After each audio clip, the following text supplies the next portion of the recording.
Students, how are you all? I hope you all will be fine. As you know, we are on chapter number 2, programming in C languages. ठीक है, क्या क्या characteristics होते हैं high level languages के, इनको आज हम डिस्कस करेंगे.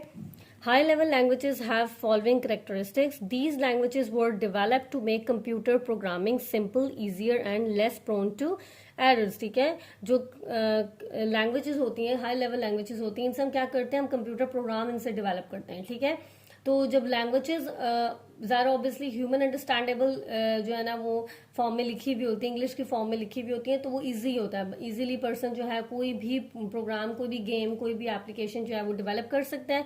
ठीक है, और एरर्स जो है होते हैं इनमें, एरर्स को जनरेट होने के चांसेस कम होते हैं इनमें. ठीक है, नेक्स्ट है high level languages are not machine dependent. ये मशीन पे डिपेंड नहीं करती. ठीक है, मशीन डिपेंडेंट कौन सी होती हैं, लाइक कंप्यूटर पे, लाइक जो है ना जैसे 0-1 बाइनरी वगैरह होंगे, मशीन डिपेंडेंट पे नहीं होती, ये कंप्यूटर पे डिपेंड नहीं करती. They enable programmers to write program that are independent of a particular type of computer. ठीक है, जैसे सपोज करें अगर मुझे मैक के लिए कोई प्रोग्राम लिखना है तो मैं मैक के लिए लिख सकती हूँ. ठीक है, मैक के लिए कोई एप्लीकेशन बनानी है, एप्पल कंप्यूटर्स के लिए कोई मुझे एप्लीकेशन बनानी है तो वो डिफरेंट होगी एज कम्पेयर टू अगर मैं एंड्रॉइड के फोन के लिए कोई एप्लीकेशन बनाती हूँ तो वो डिफरेंट होंगे. ठीक है, तो ये क्या होता है कि ये इंडिपेंडेंट होती हैं. Programs written in high level languages must be translated into machine language. जितने भी प्रोग्राम हाई लेवल लैंग्वेज में लिखे होते हैं they all are translated into machine language by a compiler. कौन इनको ट्रांसलेट करता है, कंपाइलर और interpreter before executing to by a program. ये हम पहले भी डिस्कस कर चुके हैं कि कंपाइलर और इंटरप्रेटर का क्या काम होता है कि अगर हम कोई भी कोड हाई लेवल लैंग्वेज में लिख रहे हैं, सपोज करो हम सी में लिख रहे हैं, तो कंप्यूटर को सी, जो ज़ाहिर हम लोग ह्यूमन अंडरस्टैंडेबल लैंग्वेज यूज करें जो कि इंग्लिश है. ठीक है, तो इंग्लिश का कंप्यूटर को नहीं पता होता. ठीक है, कंप्यूटर को जो पता है ना वो 0 और 1 का पता है. तो क्या होता है कि हम सी लैंग्वेज में कोई भी कोड लिख रहे हैं तो सेंटर में हमारे पास ट्रांसलेटर होता है.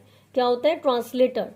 ये ट्रांसलेट करता है इस लैंग्वेज को 0-1 में, जो कि हमारे पास होती है मशीन लैंग्वेज. ठीक है, तो वो जो ट्रांसलेटर होता है ना वो कौन होता है, कंपाइलर और इंटरप्रेटर. कंपाइलर इंटरप्रेटर क्या करते हैं, हाई लेवल लैंग्वेज को मशीन लैंग्वेज में कन्वर्ट करते हैं.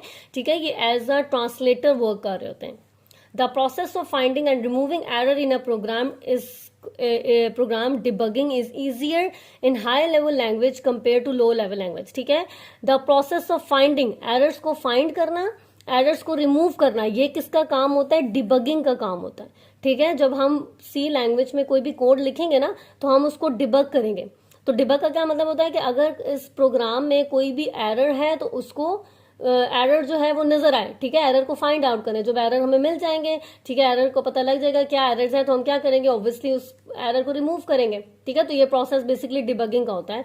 Is easier in high level language. ठीक है, as compare to low level language. अगर लो लेवल लैंग्वेज में, लाइक मशीन लैंग्वेज में अगर कोई भी एरर आ जाए तो वो हमारे लिए डिफिकल्ट होता है उसको फाइंड आउट करना. ठीक है, इसीलिए हाई लेवल लैंग्वेज में जो है एरर्स को फाइंड आउट करना ईजी होता है. High level language programs are highly structured. ये हाईली स्ट्रक्चर्ड होते हैं. They allow programmers to break lengthy program into a number of modules. जैसे हमने लेंथी प्रोग्राम्स, मतलब ये कि अगर कोई बहुत बड़ा कॉम्प्लेक्स प्रोजेक्ट है तो आप उस कॉम्प्लेक्स प्रोजेक्ट को स्मॉल पार्ट्स में क्या कर लें, उनको डिवाइड कर लें कि पहले ये वाला पार्ट बना लेते हैं, फिर उस पार्ट को बनाया, उसको टेस्ट किया, उसको डिबग किया, उसमें एरर फाइंड आउट किए और उसको ओके कर दिया कि अच्छा ये जो हमने मॉड्यूल है ये क्या कर लिया, ये हमने डिवेलप कर लिया, अब इसमें कोई भी एरर नहीं है. फिर सेकेंड मॉड्यूल पे जाए, फिर थर्ड पे, फिर उन तीनों मॉड्यूल्स को आपस में क्या करें, इंटरेक्ट कर दें. Return can be easily and tested independently. ठीक है, इजिली हम लोग क्या करते हैं, मॉड्यूल्स बनाए, 4 मॉड्यूल बनाए हमने, और पहला मॉड्यूल हमने बना लिया, उसको हमने क्या किया, उसका प्रोग्राम लिख दिया और उसको हमने टेस्ट कर दिया. टेस्ट का मतलब ये कि उसमें से हमने रन किया, उसके ये वर्किंग कंडीशन में है या नहीं है. ठीक है, this make writing and testing of programs easier. और ये जो मॉड्यूल्स में जब हम डिवाइड करते हैं तो ये हमारे लिए क्या हो जाता है, ईजी हो जाता है. ठीक है, ये एक प्रोग्रामर के लिए एक एप्लीकेशन को, एक कॉम्प्लेक्स प्रोजेक्ट को बनाने में उसके लिए ईजी हो जाता है. ठीक है.